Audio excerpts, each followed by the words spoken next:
pagi Bapak Ibu Saudara-saudara sekalian. Selamat tiba kembali dalam rumah Tuhan. Seberapa yang sudah hadir, mari kita akan mulai ibadah kita pada pagi hari ini. Kita memberikan setiap pujian penyembahan kita yang terbaik bagi Tuhan yang hadir di tengah-tengah kita pagi hari ini. Haleluya, haleluya, haleluya.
Dan jiwaku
kami, mengurapi setiap kami yang ada di ruangan ini ya Bapa.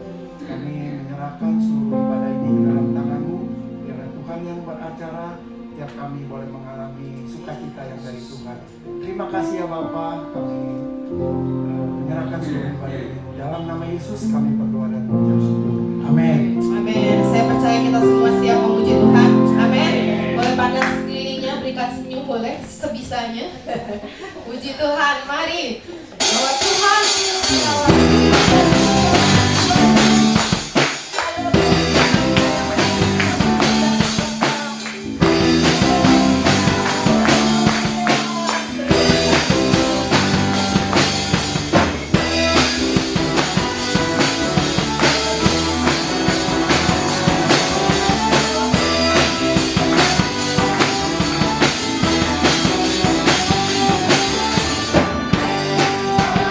satu-satu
berjalan dan belajar menyenangkan hati Engkau terus Tuhan, mengasihi Engkau, memuliakan Engkau dalam kehidupan kami Tuhan.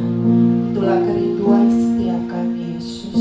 Haleluya, haleluya.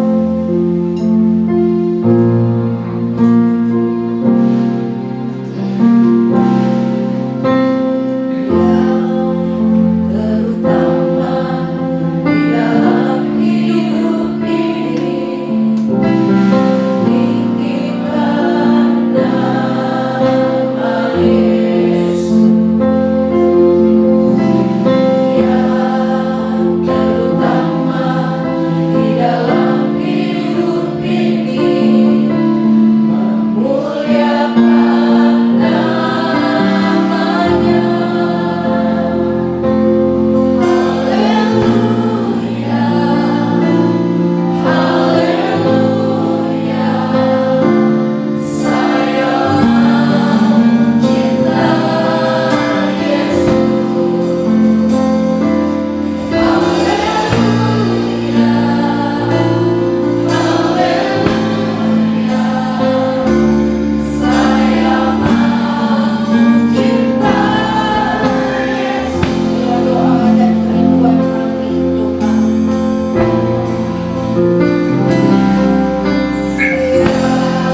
Hamba berdoa agar Roh Kudus menolong kami menyingkapkan kebenaran-kebenaran di dalam hati kami dan membuat kami menjadi pelaku-pelaku kebenaran firman Tuhan. Ajar kami untuk menyadari dan mengerti supaya kami sungguh-sungguh bertumbuh di dalam Tuhan dan dapat menikmati persekutuan yang dalam dengan Tuhan. Hamba berdoa menaklukkan setiap pikiran kepada Kristus, merubuhkan setiap benteng yang dibangun oleh keangkuhan hidup manusia dan menaklukkannya kepada Kristus. Engkau yang bertakhta di tengah-tengah tempat ini, dan biarlah Roh Kudus akan bekerja di hati kami, sehingga setiap benih kebenaran firman Tuhan akan tertumbuh di dalam hati kami, bertumbuh dan berbuah lebat. Bapa, hamba menyerahkan seluruh waktu ini ke dalam tangan-Mu, dan Kau akan menyucikan, menguduskan pikiran dan hati hamba. Tidak bibir hamba-Mu yang menyampaikan kebenaran firman Tuhan, sehingga apa yang hamba sampaikan akan merupakan isi hati daripada Tuhan. Terima kasih Bapa, di dalam nama Tuhan Yesus kami berdoa. Amin. Terima kasih untuk leader, singer, dan juga pemain musik.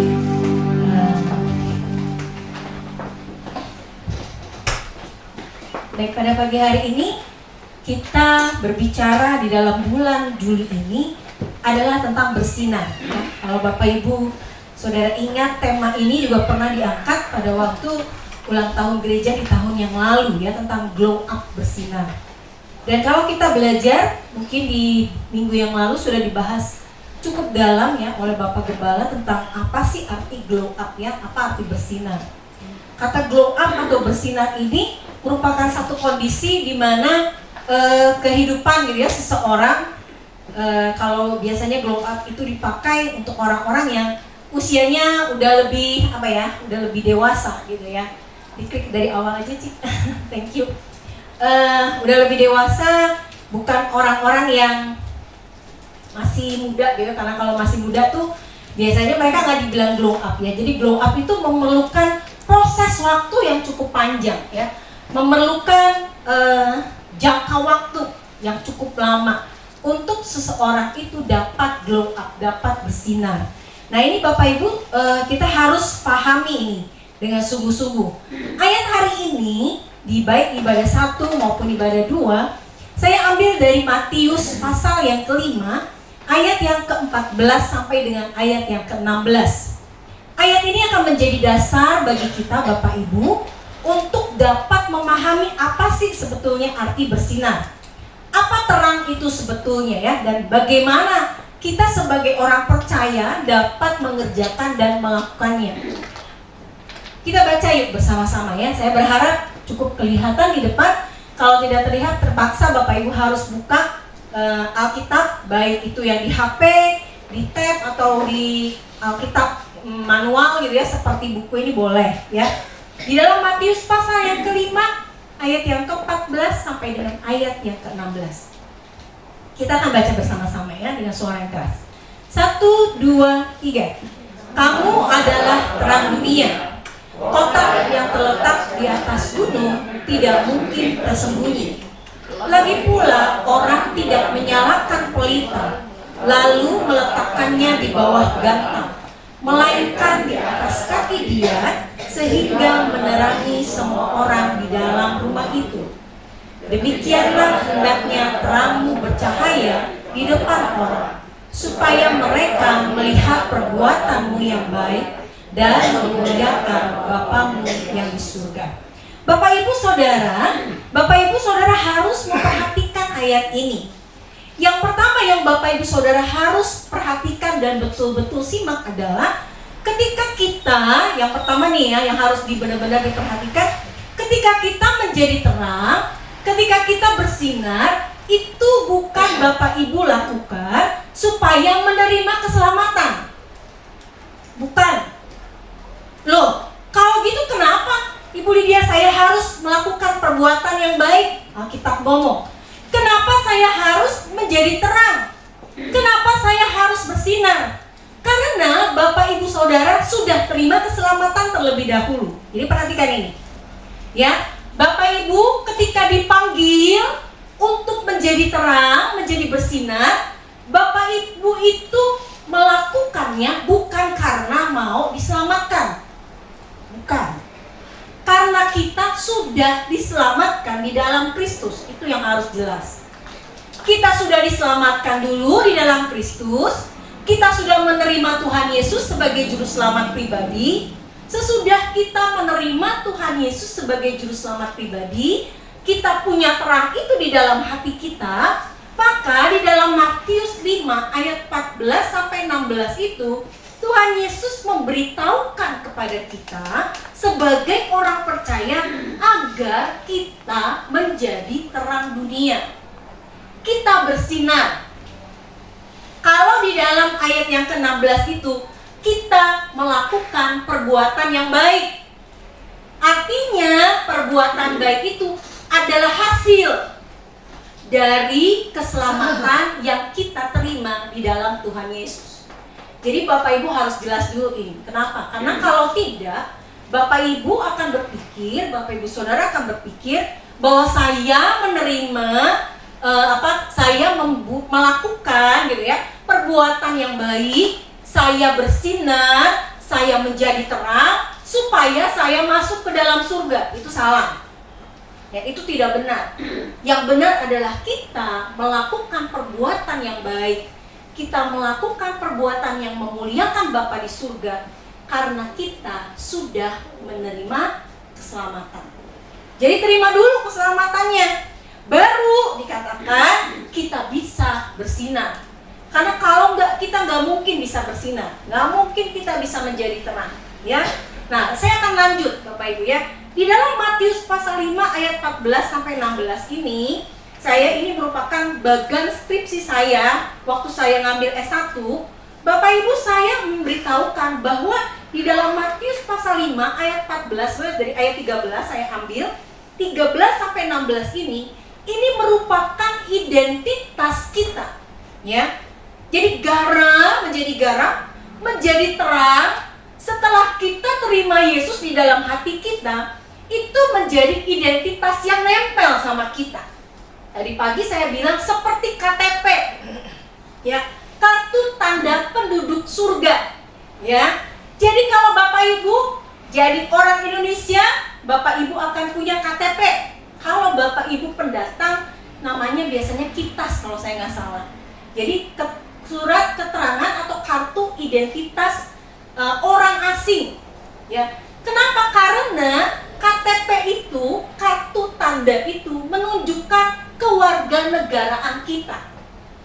Jelas ya Bapak Ibu ya? Menunjukkan apa sih warga negara saya? Saya itu warga negara mana? Oh, saya punya KTP. Lihat penduduk warga Indonesia, warga negara Indonesia. Makanya Bapak Ibu akhirnya punya KTP yang sekarang dipegang. Dan itu merupakan identitas kita. Memberitahukan siapa kita sebetulnya. Apa warga negara kita? Apakah kita warga negara surga atau kita warga negara mana ya? Negara lain, negara api yang menyerang, saya nggak tahu ya. Tapi itu akan membuat kita mengerti. Oh, saya begitu pegang KTP saya tahu identitas saya. Bahwa saya warga negara Indonesia. Setelah itu saya tahu bahwa nama saya adalah Lydia. Saya jenis kelaminnya perempuan. Itu menggambarkan tentang diri saya. Bahkan kalau Bapak Ibu Saudara punya ektp sekarang, itu pakai scan mata seingat saya. Terus scan wajah. Jadi disuruh tunggu ya Bapak, Bu tunggu sebentar. Tunggu beberapa detik. Jangan bergerak gitu ya. Terus setelah jangan bergerak, itu di-scan Bapak Ibu wajahnya.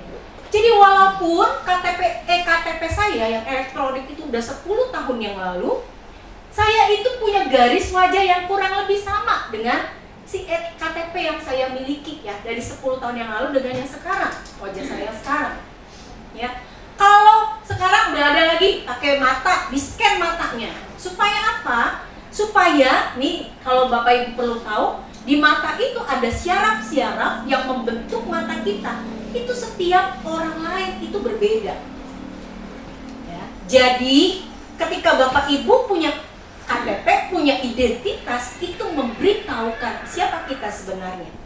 Jadi kalau saya nih, tadi saya kasih contoh, jenis kelamin saya perempuan, tapi kalau di KTP saya laki-laki, berarti KTP KTP-nya yang salah, harus diganti. Kenapa? Karena saya identitasnya perempuan. Ya, memberitahukan siapa kita. Alkitab juga ngomong di dalam Matius pasal 5 ayat yang ke-14 sampai ke-16. Kata garam dan terang dunia itu menjadi identitas kita. Pertama, menunjukkan saya itu warga negara mana. Tadi saya udah ngomong. Oh, saya warga negara surga. Berarti saya itu harus menerima Yesus sebagai juru selamat pribadi. Tuhan Yesusnya masuk di dalam hati. Sungguh-sungguh terima Yesus. Dan sesudah itu, dari titik itulah saya berangkat dan beranjak bertumbuh untuk belajar menjadi terang dan bersinar bagi Tuhan.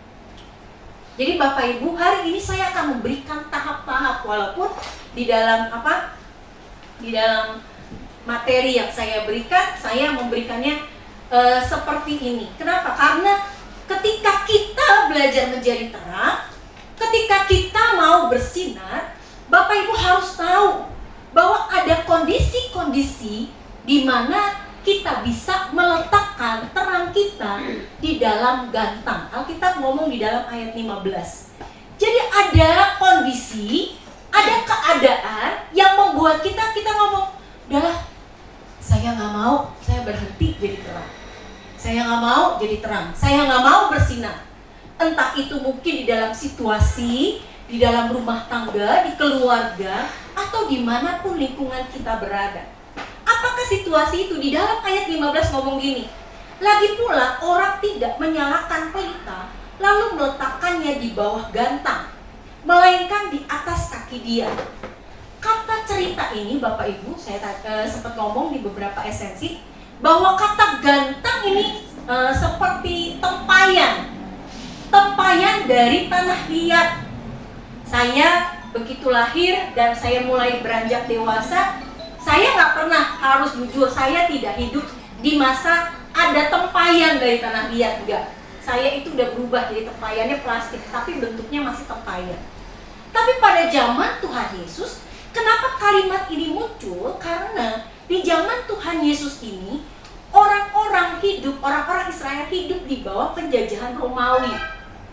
Jadi kalau mereka lagi dikejar-kejar, kalau mereka lagi melarikan diri, berusaha ditangkap, orang itu akan masuk ke dalam rumah dan kemudian meletakkan lampu mereka, pelita mereka dimasukkan ke dalam gantang, ya, ke dalam tempayan. Dan karena terbuat dari tanah liat yang cukup tebal, begitu dia ditutup Bapak Ibu, cahayanya tuh nggak keluar sama sekali. Jadi berbeda ya dengan bahan dari plastik. Jadi kalau dari plastik itu kita taruh di dalamnya masih ada cahaya yang berpendar, masih ada yang kelihatan ada cahayanya. Tapi kalau dalam konteks ayat ini, begitu lampu atau begitu pelita itu dimasukkan ke dalam gantang dan kemudian ditutup, maka orang nggak akan tahu bahwa di dalam rumah itu ada orang. Kenapa? Sangat gelap. Ya, jadi karena lampunya dimasukkan di dalam gantang. Jadi saya ngomong gini, bahwa Tuhan Yesus mengingatkan kita sebagai orang percaya bahwa terang yang kita miliki dapat menjadi gelap. Kenapa? Apabila kita meletakkannya di bawah gantang. Dan Bapak Ibu kalau coba diklik yang pertama, ada 3 kondisi Bapak Ibu ya, di mana orang percaya seperti memiliki kondisi terang yang di dalam gantang, di bawah gantang. Saya tulisnya gini, kondisi di bawah gantang adalah penghalang bagi kita untuk bersinar bagi Tuhan. Jadi kalau Bapak Ibu perhatikan, kondisi-kondisi ini adalah yang membuat sinar kita, terang kita gak dapat bercahaya. Gak akan bisa. Tadi saya udah jelasin, saya sengaja hari ini bawa alat peraga supaya Bapak Ibu menyadari, tahu, oh ini yang membuat saya gak bisa bersinar. Oh ini yang membuat saya nggak bisa punya terang. Nanti Bapak Ibu akan pahami apa yang dimaksud dengan terang, apa yang sebetulnya membuat kita bersinar. Saya akan masuk langsung Bapak Ibu. Yang pertama itu adalah kondisi ketika kita tidak dewasa secara rohani. Boleh diklik langsung ya. Kondisi ketika kita tidak dewasa secara rohani itu sebetulnya masalahnya tidak dewasa secara rohani. Jadi proses dari saya menerima Yesus sampai saya dewasa itu adalah proses memasukkan identitas Bapak Ibu ke dalam hidup kita untuk menjadi serupa dengan Kristus. Saya ulangi. Proses kita sejak menerima Kristus sebagai juru selamat pribadi sampai kita menjadi dewasa itu adalah proses memasukkan identitas kita. Mungkin sekedar info bagi Bapak Ibu, saya nggak tahu di negara lain. Tapi kalau orang-orang mau masuk ke Indonesia dan menjadi warga negara Indonesia, mereka itu harus belajar dulu di masa saya sekolah namanya P4. Bapak Ibu pernah ngalamin P4 ya? PMP, Pendidikan Moral Pancasila. Terus begitu saya masuk SMP, itu ada 1 minggu saya namanya P4. Itu belajar tentang Pancasila. Belajar, walaupun undang-undang dasarnya cuma awalnya doang. Pembukaan UUD 45, ya, mencerdaskan kehidupan bangsa. Saya paling ingat itu karena kita suka bercanda, ya. Kita ini sekarang sedang mencerdaskan kehidupan bangsa, gitu ya. Kenapa? Karena diajarkan apa itu arti menjadi orang Indonesia. Belajar mengamalkan Pancasila itu dalam hidup sehari-hari. Kenapa itu penting? Karena begitu kita masuk di dalam lingkungan seperti yang mungkin kalau sekarang ini nggak ada pelajaran PMP lagi atau PPKN gitu ya. PPKN mah masih ada, tapi PMP itu udah nggak ada. Jadi pendidikan moral Pancasila, dulu kita belajar 5 sila, apa itu butir-butir Pancasila, kan ingat ya Bapak Ibu ya. Waktu P4 dipulangi lagi, dikasih tahu bahwa jadi bangsa Indonesia itu seperti ini. Ketika kita dari orang asing masuk jadi orang Indonesia, ada pelajarannya seperti itu. Jadi waktu kita belajar, bertumbuh secara rohani untuk menjadi dewasa, kita sedang menyerap, kita sedang memasukkan identitas kerajaan surga ke dalam hidup kita Bapak Ibu. Tapi masalahnya adalah kondisi pertama ini ketika kita tidak dewasa secara rohani. Saya tulis ini adalah kita tidak pernah bertumbuh sejak kita menerima keselamatan di dalam Kristus Yesus Tuhan kita. Jadi kalau Bapak Ibu perhatikan poin yang paling atas yang saya tulis di dalam PowerPoint saya, itu kita berarti berada dalam kondisi yang sama seperti sebelum menerima keselamatan di dalam Kristus. Bahaya nggak Bapak Ibu kalau kita warga negaranya surga tapi identitas di dalam kita itu masih warga negara yang lain? Bahaya. Di Indonesia bahaya, karena kita akan jadi yang namanya pemberontak. Kita akan namanya jadi pembelot. Saudara mungkin kalau misalkan warga negara Indonesia terus belajar, nggak belajar jadi orang Indonesia, menerapkan masih nilai-nilai negara yang lain, saudara mungkin akan melakukan hal-hal yang ekstrim yang tidak sesuai dengan Indonesia. Dalam kehidupan iman kita juga sama. Kita ngomong kita orang Kristen, kita ngomong kita terima Yesus sebagai juru selamat, tapi nilai hidup kita masih sama dengan dunia ini. Kita masih hidup dalam dosa. Kalau lihat di dalam 3 kotak yang saya berikan, cara berpikir kita masih sia-sia. Itu dari Efesus pasal 4 ayat 17 sampai 19. Kita pengertiannya gelap. Saya tulis ini, bahkan kita ketika pengertiannya gelap, itu artinya kita menolak untuk mengerti. Kita yang secara sadar menolak. Kita yang mengambil keputusan untuk bilang gak mau. Terus perasaan kita tumpul. Arti tumpul itu tidak bertobat dari perbuatan dosa, dan kita sengaja melakukan dosa.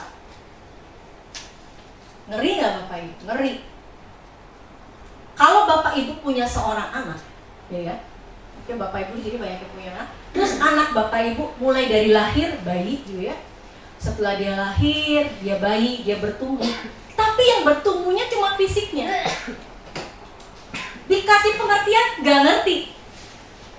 Makanya Bapak Ibu sekarang itu ada tes orang begitu hamil ada tes namanya tes Down syndrome. Kenapa? Karena Down syndrome itu lahir dengan genetik yang ciri khasnya memang membuat seorang anak itu memiliki kondisi mental yang agak agak lambat pertumbuhannya, bahkan pada beberapa kondisi terbelakang. Diajarin, gak ngerti. Kalau Bapak Ibu masuk dalam sekolah khusus guru untuk anak-anak yang seperti itu, maka yang diajarkan adalah kondisi bertahan hidup. Bisa pakai baju sendiri, bisa makan sendiri, bisa mengerjakan tugas-tugas rumah sendiri yang agar tidak mereka membahayakan diri sendiri. Bapak Ibu memahami ya apa yang saya bilang? Kenapa? Karena pengertiannya nggak bisa berkembang. Diajarin 1 tambah 1 nanti 10 hari lagi udah lupa. Karena memang kondisi, kalau saya pakai bilang intelligence quotient-nya, IQ-nya nggak bisa, nggak nyampe. Ya, pada beberapa kasus bahkan sangat parah. Itulah sebabnya Bapak Ibu, kalau kita tidak dewasa rohani, itu berarti kita itu punya cara berpikir yang tadi saya bilang, pengertian kita dan perasaan kita tidak pernah berkembang sesuai dengan apa yang Kristus mau. Artinya kita nggak bisa nyerap nih di dalam hati kita, nggak bisa nyerap nih di dalam pikiran kita, bahwa seharusnya kita sebagai orang yang menerima Kristus sebagai Juru Selamat harus bertumbuh. Identitas kita harus semakin kenal Yesus. Kita harus semakin tahu bahwa saya warga negara surga, bukan warga negara lain, apalagi dunia lain.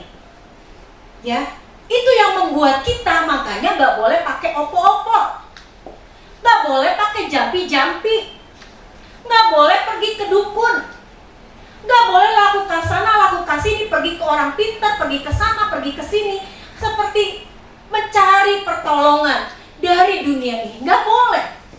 Kenapa tidak boleh? Karena itu berarti kita tidak menyerap identitas kita. Kita tidak belajar, ya.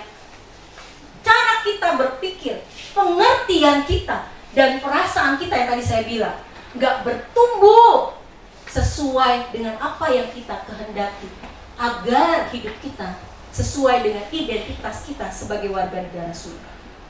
Ya, saya berharap Bapak Ibu mengerti ini. Dan kamu lihat 3 hal ini, Bapak Ibu saya katakan gini, ketidakdewasaan secara rohani. Jadi kalau kita memutuskan, jadi sebetulnya ini keputusan. Tapi kita mungkin ngomong gini, nggak bisa Ibu Lydia, saya itu udah coba. Saya mau rajin berdoa, males, mager nih katanya bahasa anak sekarang ya. Mau baca Alkitab, kayaknya kalau saya lihat sosmed malah jadi jauh lebih lama daripada baca Alkitab. Begitu baca Alkitab, Alkitab adalah obat tidur yang paling manjur. Ya kan? Begitu baca, saya gini, tutup. Coba kita baca sosmed, sosial media. Coba kita lihat Instagram. Coba kita lihat hal-hal yang lain. Kita bisa berselancar, bahasa sekarang ya, berselancar dalam dunia itu selama berjam-jam. Tapi Bapak Ibu coba kita baca Alkitab, baru kita baca 1 ayat, udah mulai geleng-geleng. Saya nggak ngerti. Aduh, saya nggak ngerti. Baru mau baca lebih lanjut, mata udah gini. Terus tutup dan kemudian kita tidur. Kenapa? Karena tadi saya bilang, orang yang seperti itu tidak dewasa rohani. Dan ketika kita melakukan hal-hal itu adalah sebetulnya, kita mulai ngomong, itu adalah keputusan kita. Kok bisa Ibu Lydia? Ya betul. Karena saya tulis gini Bapak Ibu, orang yang mau dewasa rohani harus hidup dalam anugerah Allah. Saudara dan saya nggak bisa bertumbuh kalau kita tidak dengan sengaja minta Tuhan menolong kita.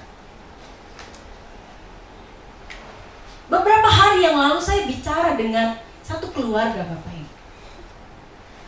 Waktu saya bicara dengan satu keluarga, yang menyedihkan adalah dalam pembicaraan kami yang sudah hampir cukup lama, akhirnya saya cuma nanya hal yang sederhana.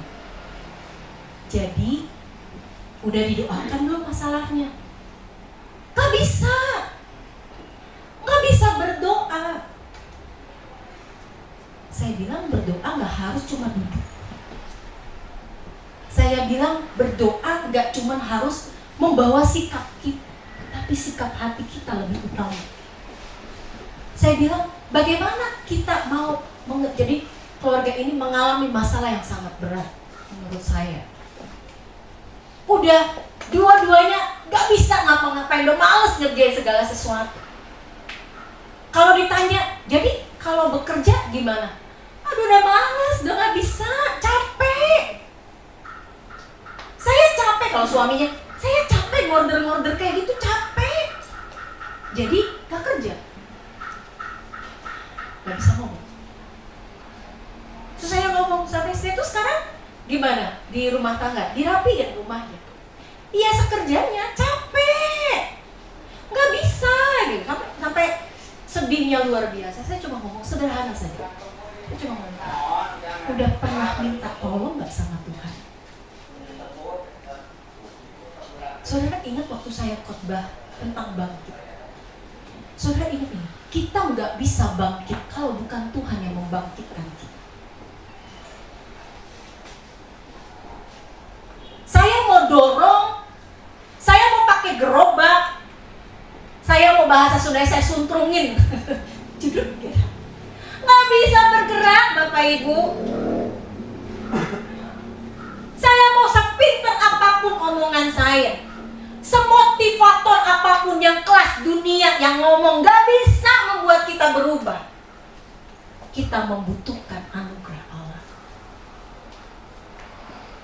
Pernah gak Bapak Ibu datang sama Tuhan dan ngomong, Tuhan saya butuh anugerah-Mu untuk berubah. Bapak Ibu kita gak bisa berubah dengan kekuatan kita sendiri. Anugerah Allah lah, ketika kita hidup di dalamnya, itu yang akan menumbuhkan iman dan rohani kita. Saya cuma bilang sama keluarga itu, oke, doanya sederhana, gak usah duduk, gak usah ambil waktu secara khusus. Lagi mau mengerjakan sesuatu, ngomong, Tuhan bangkitkan saya, supaya saya bisa mengerjakan tugas ini dengan baik. Tolong bangkitkan semangat saya untuk saya kembali datang ke gereja. Tolong bangkitkan saya Tuhan untuk saya semangat kembali bekerja. Memang di dalam masa pandemi keluarga ini mengalami masalah yang sangat berat. Saya cuma ngomong untuk survive aja, untuk bertahan saja di masa pandemi itu memang perlu usaha yang sangat luar biasa. Sehingga kadang ketika kita sudah melakukan usaha yang begitu besar, Bapak Ibu endingnya kita tuh kelelahan.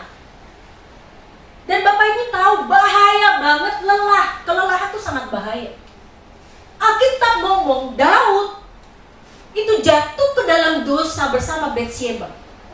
Karena dia perang mulu. Ketika dia lelah, dia istirahat di rumah, dalam kelelahannya dia jatuh ke dalam dosa. Elia itu sangat luar biasa Bapak Ibu. Elia di dalam Alkitab dia melawan 400 Nabi Baal di Gunung Karmel sendirian. Dia kemudian setelah 7 tahun dia mendatangkan hujan. Tuhan memberi karunia, datang hujan. Tapi kemudian dia dikejar-kejar sama Ratu Isabel. Dia lari. Dia ngomong, saya mau mati aja. Saya gak kuat, saya capek. Apa yang dilakukan Tuhan sangat sederhana. Tuhan cuma suruh dia tidur. Dia makan. Dia tidur. Makan lagi, tidur lagi selama 40 hari Bapak Ibu. Dia pergi melakukan perjalanan yang jauh. Tapi ada satu yang tidak pernah atau jarang diperhatikan orang. Di ending dari kelelahannya itu, akhir dari kelelahan, dia berjumpa dengan Tuhan. Dia ketemu sama Tuhan. Waktu Tuhan datang, Alkitab ngomong, ada gempa bumi, ada angin yang besar. Tapi Alkitab selalu tulis Tuhan tidak ada di sana. Tapi waktu angin sepoi-sepoi, begitu lembut datang, Elia tahu bahwa ada Tuhan. Dia tutup kepalanya, dia keluar, dan dia berjumpa dengan Tuhan.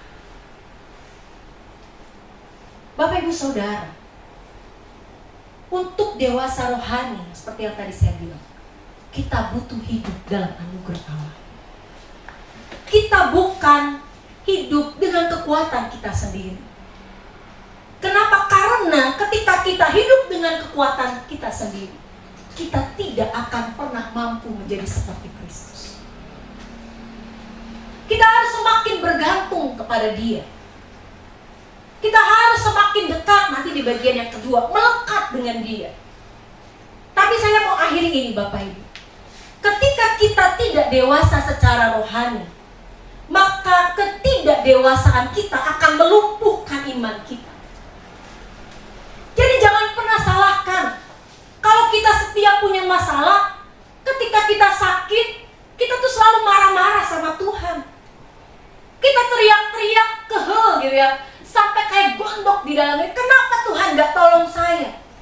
Karena kita gak pernah dewasa, kita gak pernah bisa bertumbuh pengertian kita. Kenapa? Karena ketidakdewasaan rohani seperti yang tadi saya bilang, melumpuhkan iman kita, mematikan kesadaran kita untuk mengasihi Tuhan. Jadi kalau Bapak Ibu tetap gak mau dewasa secara rohani, gak mau bertumbuh, jangan pertanyakan kalau suatu hari kita tidak mengasihi Tuhan. Gak akan bisa mengasihi Tuhan. Karena Alkitab ngomong, bahasanya itu adalah kita meninggalkan cinta yang mula-mula, seperti jemaat di Efesus. Kita gak akan bisa lagi ngomong, saya cinta sama Tuhan, gak bisa. Saya mengasihi Tuhan, gak bisa. Kenapa? Karena kita tidak bertumbuh dalam pengalaman kita. Kita tidak bertumbuh dalam kerohanian kita. Dan ketika kita tidak dewasa secara rohani, kita tidak memiliki kemauan.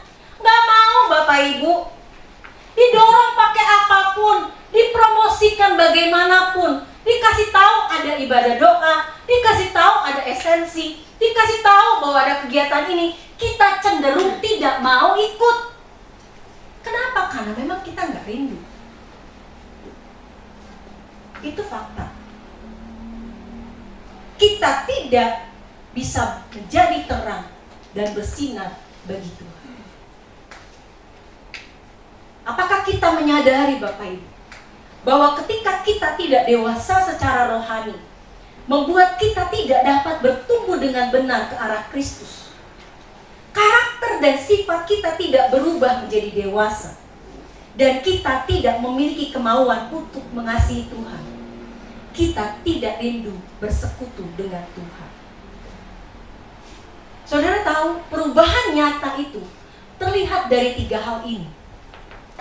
3 hal ini sebetulnya ada di dalam, tapi akan menjadi keluar gitu ya, sikap yang kita lakukan dan kerjakan dalam hidup kita sehari-hari. Jadi yang pertama, gatel.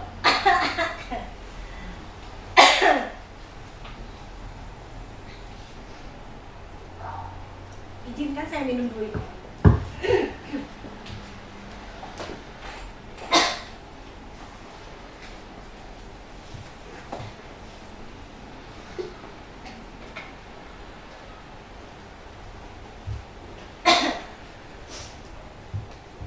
Lanjut Bapak Ibu. Jadi lihat ini.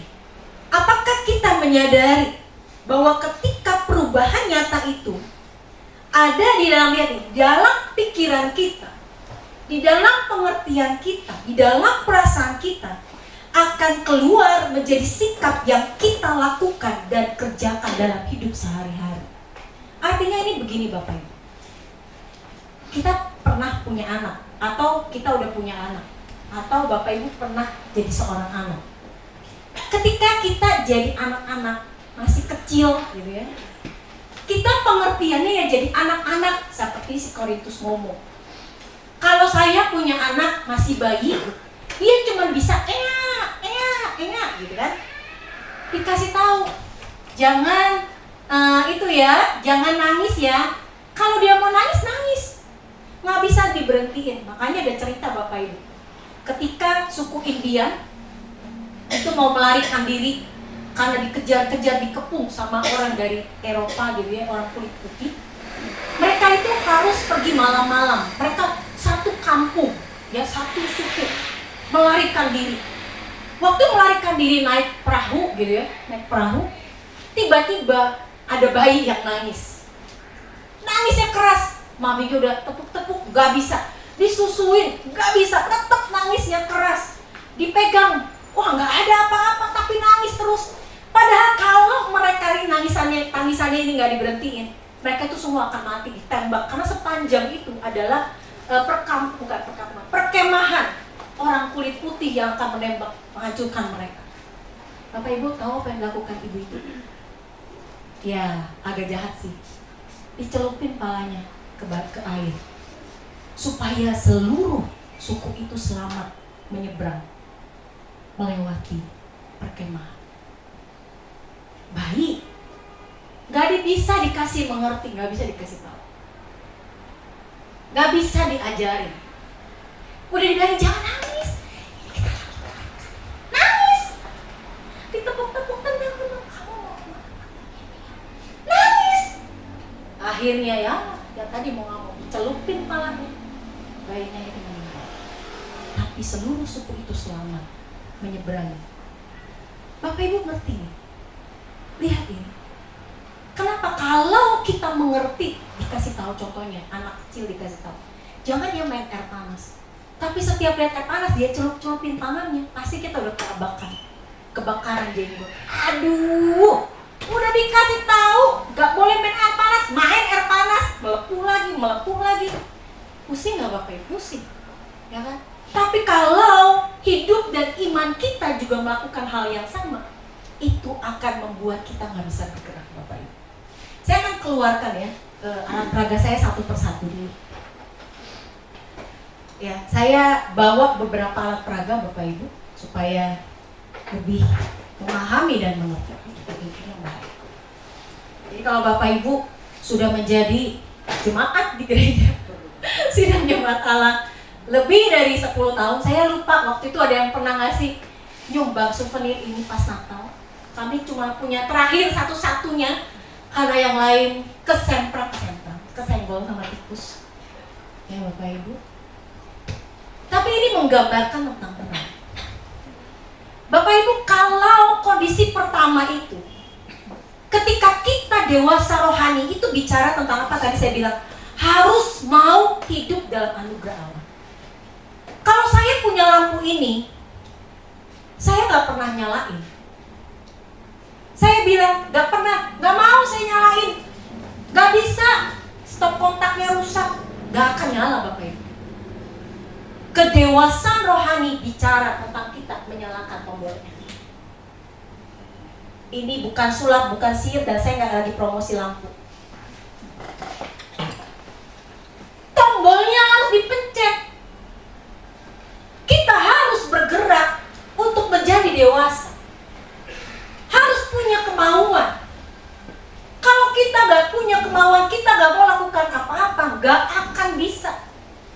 Gak akan mungkin kita melakukan. Saya mau lanjut Bapak Ibu. Yang kedua adalah melekat kepada Kristus. Jadi penghalang kedua itu kalau kita gak melekat, kita gak nempel sama Tuhan Yesus. Kata melekat itu bicara bukan hanya tentang kedekatan dengan Tuhan Yesus. Kalau Bapak Ibu hadir di dalam ibadah beberapa bulan yang lalu, 1 bulan yang lalu nggak sampai itu beberapa minggu, itu Ibu Pendeta Mary itu pernah sampaikan tentang kata melekat. Artinya bukan hanya kedekatan, saya dekat dengan seseorang, bukan, tapi dalam keintiman yang menyatu, bahasa saya. Sehingga kita dapat mengenal Kristus secara pribadi, mengenal Tuhan, mengenal kuasanya, mengenal kasihnya. Kita melekat sehingga ketika kita lekat dengan Kristus, itulah yang menjadi sumber terang dalam hidup kita. Jadi kalau Bapak Ibu Saudara, saya bawa alat peraganya sampai 4, kalau Bapak Ibu lihat ya. Saya mau bilang gini, kelekatan kita, jadi setelah kita bertumbuh, kita nyalain tombolnya, gitu ya, kita nyalain tombolnya kemauan kita, maka ketika kita terus menerus dekat, ketika terus menerus melekat, itu akan jadi sumber terang dalam hidup kita. Kenapa? Karena kita melekat pada sumber terang itu, yaitu Kristus. Kalau diumpamakan dalam alat-alat ini, maka sumber kita yang ada di dalam hati itu adalah apinya. Saya tadi pagi cerita, karena pagi itu saya lebih bahas lebih dalam di bagian ini.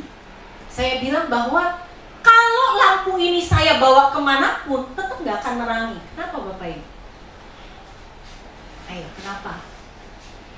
Kalau saya bawa lampu ini, tetap ini nggak akan menerangi. Kenapa? Hah? Nggak ada apinya. Harus ada apinya. Harus ada sumbernya. Lilinnya juga sama. Lilin saya bawa kemana-mana, mati lampu, saya bilang, ya saya udah bawa lilin, tapi nggak ada apinya.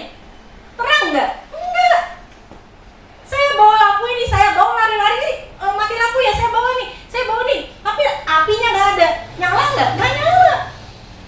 Jadi ketika kita melekat, kita dekat kepada Tuhan Yesus, maka hati kita, hidup kita di dalam hati kita ini menjadi sumber terang.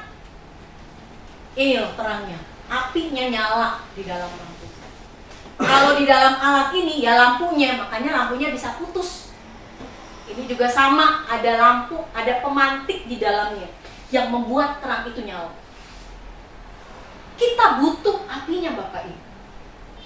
Kelekatan kita kepada Kristus itulah apinya yang membuat kita bisa menjadi terang. Tapi masalahnya adalah bahwa bukan hanya itu saja. Saya katakan seperti Bapak Ibu, bahwa kelekatan kita kepada Kristus seharusnya memulihkan hidup kita. Jadi bukan hanya menyalakan api di dalam lampu ini, tapi juga memulihkan pribadi kita. Pribadi kita, karakter kita, sifat kita, atau apapun yang kita lakukan dan kerjakan, keputusan-keputusan kita harusnya terdekat. Itu adalah cover si lampunya. Saya mau tanya sama Bapak Ibu, kalau saya bawa 4 alat ini, mana yang nyalanya paling terang?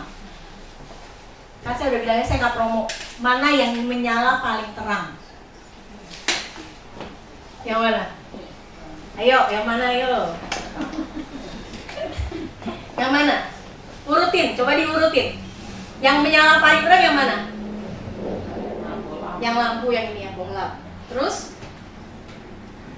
Center. Ya. Terus? Baru lampu ini yang sesuai sama lilin. Tahu nggak kenapa? Zaman dahulu nih, orang kan kalau punya cahaya pakai obor. Obor tuh sistemnya sama seperti lilin. Padahal si obor tuh gede banget. Saya kalau di bawahnya saya agak ngeri kalau saya jatuh. Dan ini satu-satunya, nggak ada lagi. Ya Bapak Ibu. Kenapa? Ya jadi sistemnya seperti lilin, seperti obor. Obor itu besar Bapak Ibu. Saya pernah bawa obor waktu saya di Kalimantan.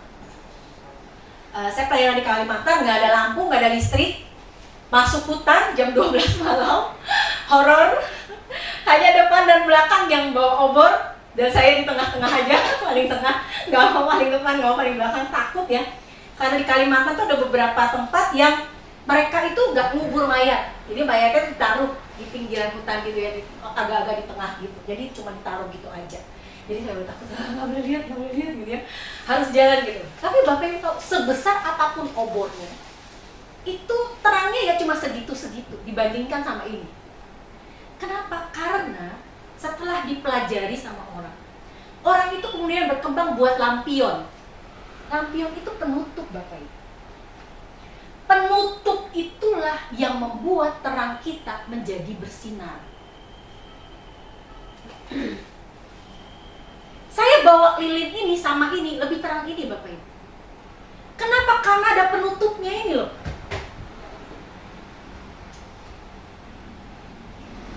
mendapati, dipelajari, setelah ditutup si apinya, justru terangnya lebih bercahaya, terangnya lebih keluar gitu, lebih bersinar. Cover hidup kita ini yang seharusnya membuat hidup kita lebih bersinar, Bapak. Kalau ini ketutup, ini penuh jelaga itu apa ya? Abu yang hitam-hitam, kita nggak bersihin. Lampunya tetap gak terang seperti biasanya. Harus dibersihkan. Alkitab ngomong gini Bapak Ibu, melekat kepada Kristus itu harusnya memperbaharui cover hidup kita. Sikap kita, tindakan kita, omong kosong kita ngomong, saya mau bersinar buat Tuhan, tapi cover hidup kita itu kotor, gak bisa.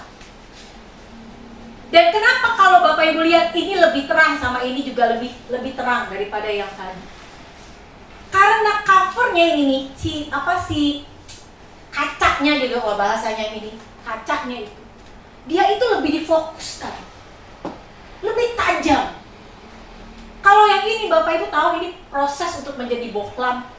Itu Thomas Alva Edison menemukan bahwa ada gas yang bisa menolong si lampu bercahaya lebih terang.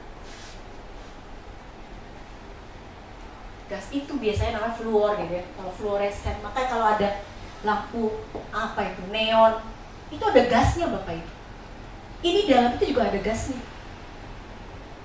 Kenapa? Karena itu yang memancar, membuat lebih terang. Itu kita juga sama.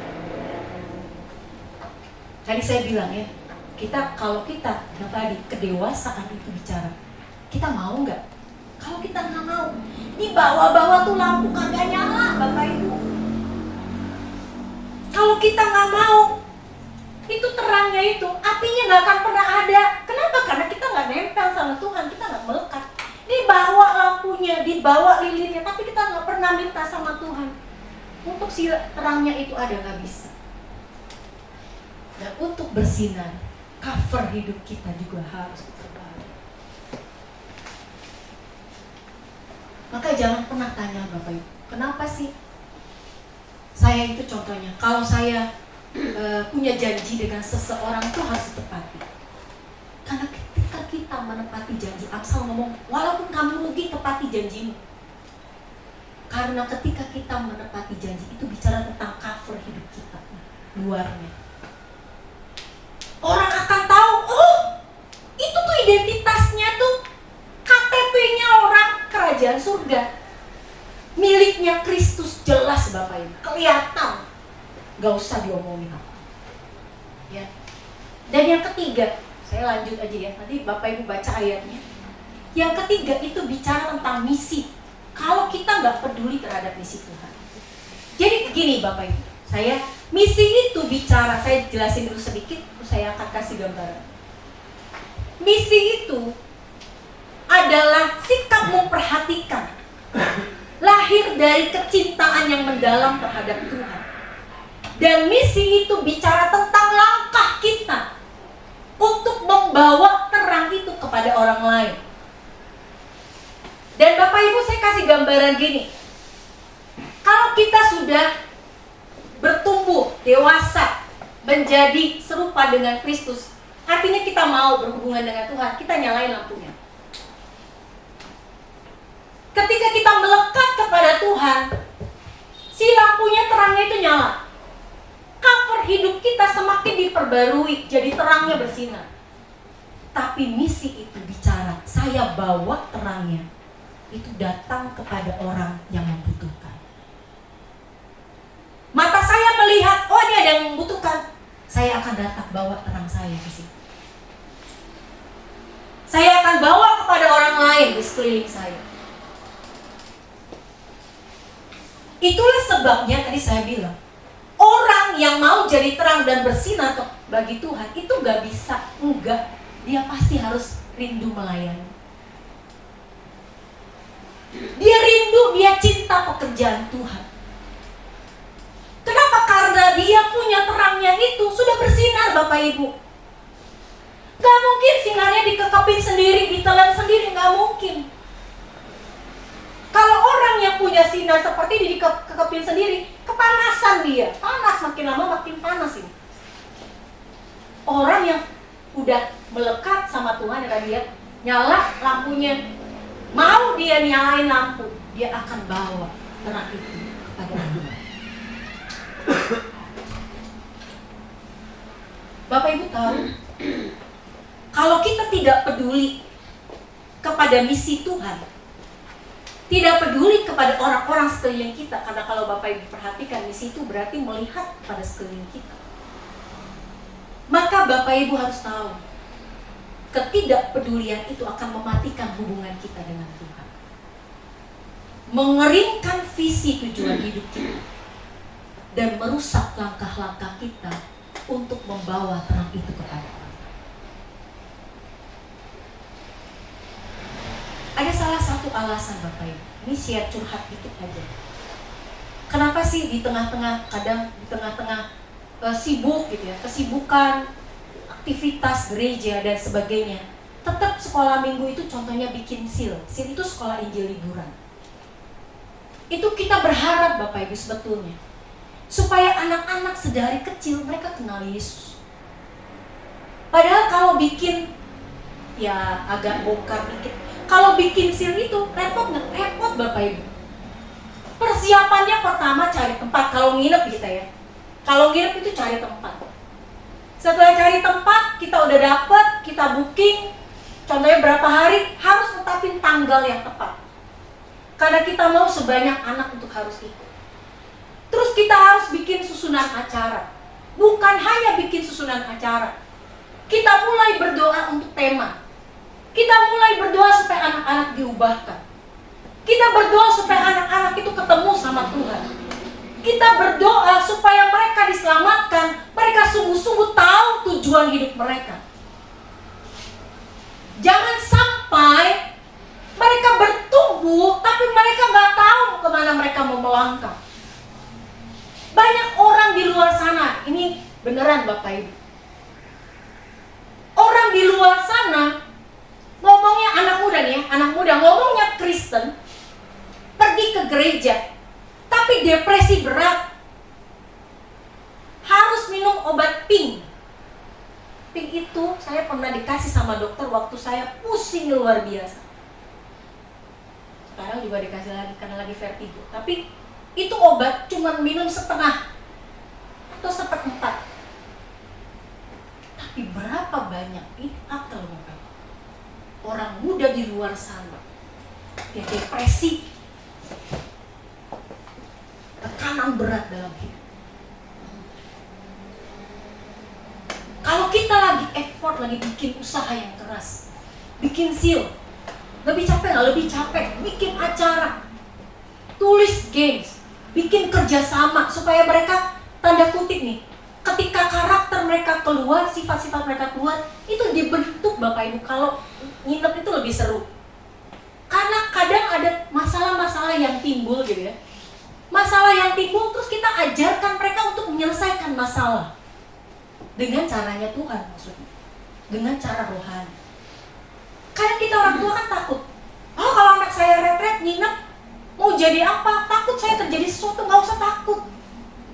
Kita tuh udah pasang badan, guru-guru tuh udah pasang badan.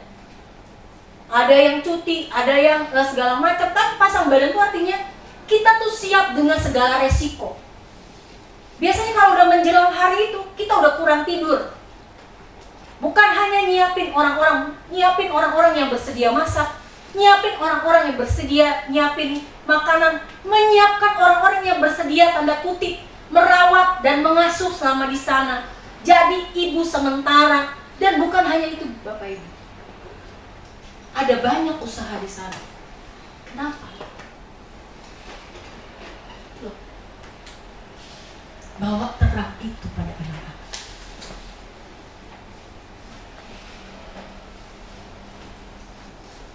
Membawa mereka jumpa dengan Yesus.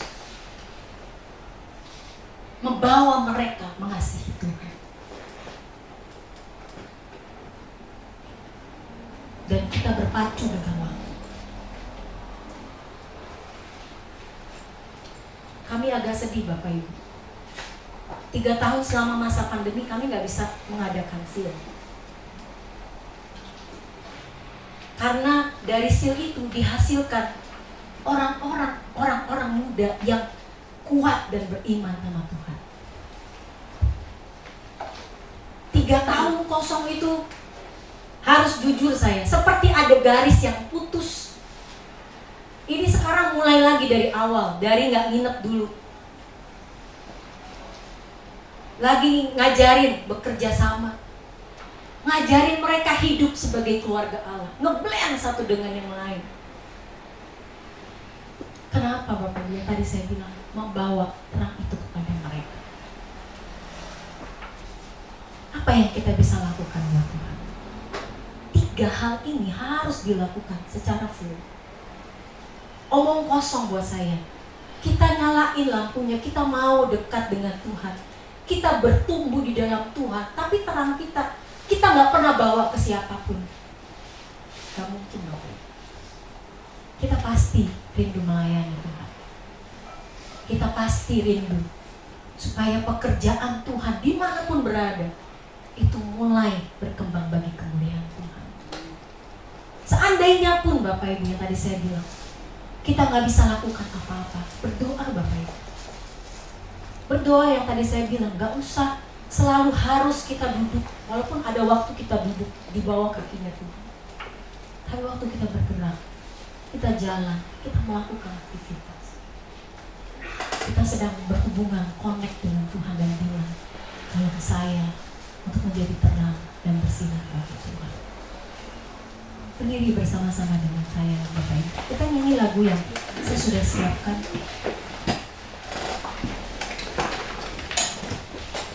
Kalau Bapak Ibu hadir di ibadah 1 dan 2, Bapak Ibu sudah mendapatkan seri lengkap dari Glow Up Arah Bersinar. Karena di ibadah 1 itu saya bahas tuntas tentang yang kedua dan yang ketiga. Bapak Ibu cuma dapat sedikit, tapi karena saya udah bilang ibadah 2 saya akan bawa yang pertama jauh lebih dalam. Semoga terlihat ya. Ini lagu lama, tapi saya mau Bapak Ibu nyanyikan dengan sungguh-sungguh. Yesus menginginkan daku bersinar baginya.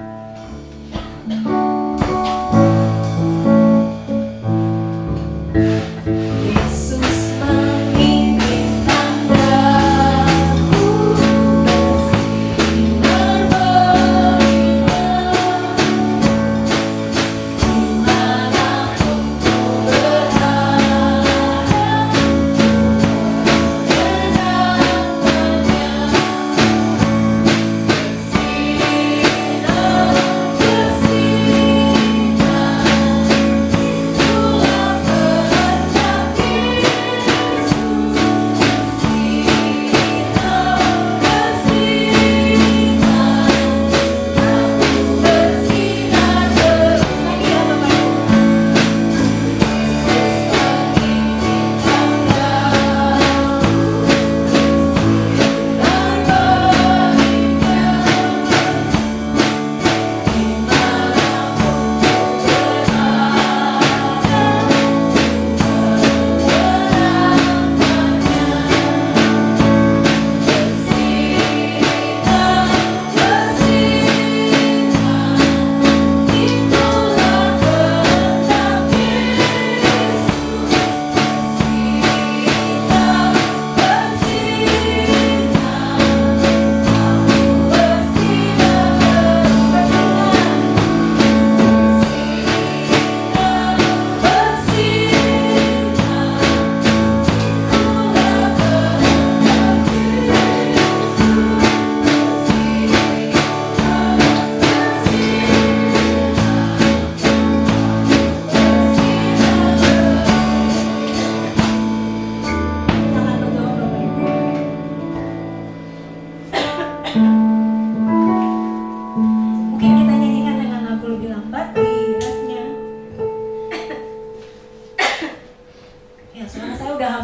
Dimanapun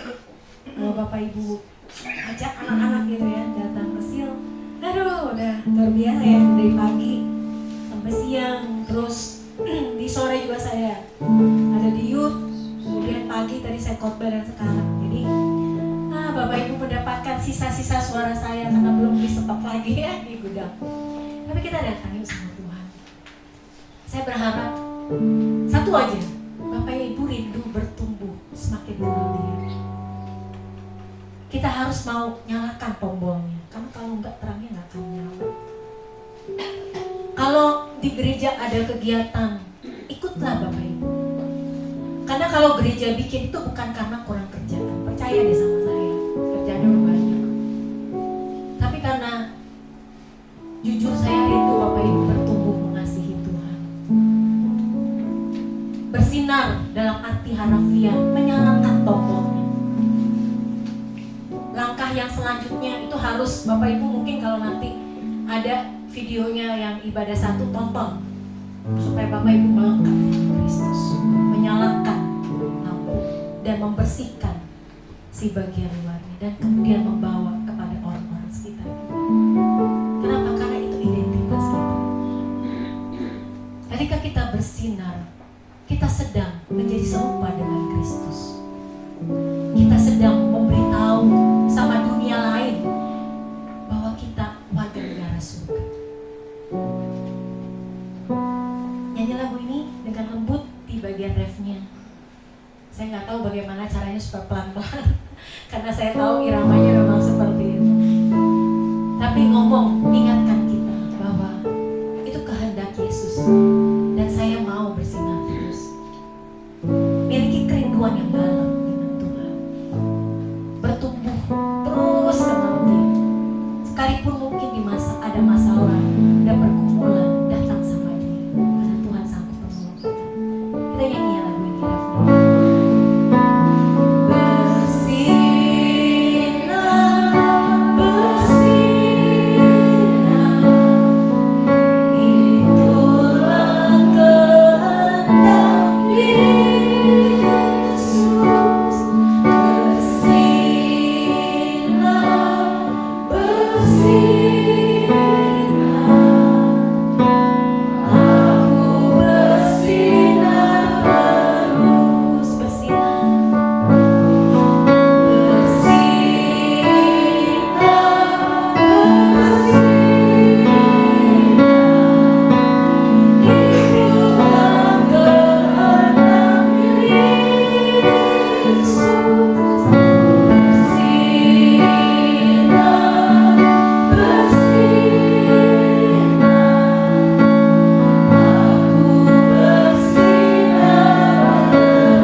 Pengertian kami akan berubah, perasaan kami akan berubah sesuai dengan kehendak Kristus.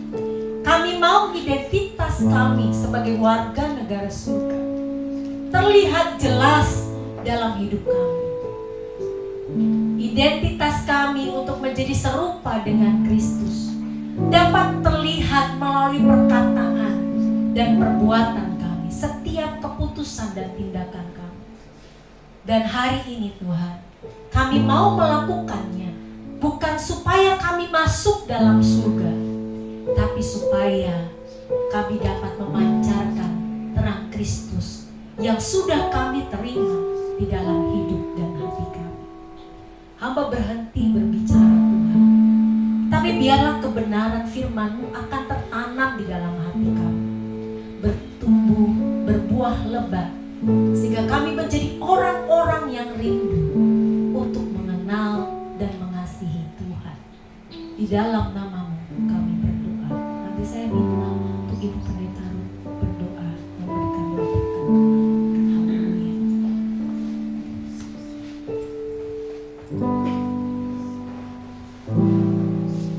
Kami bersyukur Tuhan.